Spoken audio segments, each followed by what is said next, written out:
বন্ধুরা, আজকের গল্পের আসরে তোমাদের জন্য থাকছে গোপাল ভাঁড়ের স্বর্গে যেতে গেলে।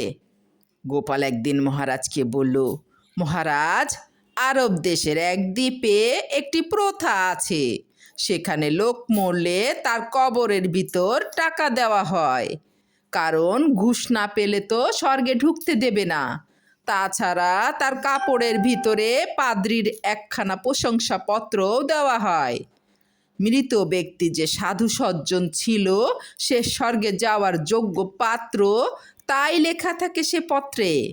যেমন প্রশংসাপত্র আর ঘুষ, এ দুটো না হলে কোনো চাকরি হয় না। যেমন পৃথিবীতে স্বর্গে যেতে হলেও বা তা লাগবে না কেন। অতএব মহারাজ, আমি মরলে আমাকেও আপনি সার্টিফিকেট দেবেন, যাতে স্বর্গে যেতে পারি। আপনার সার্টিফিকেটের জোরেই আমি স্বর্গে যেতে পারবো। আপনি ভালো করে যমরাজকে লিখে দেবেন, যাতে আমার স্বর্গে ঢুকতে কোনো অসুবিধা না হয়। মহারাজ ও সভাসদরা হেসেই খুন গোপালের কথা শুনে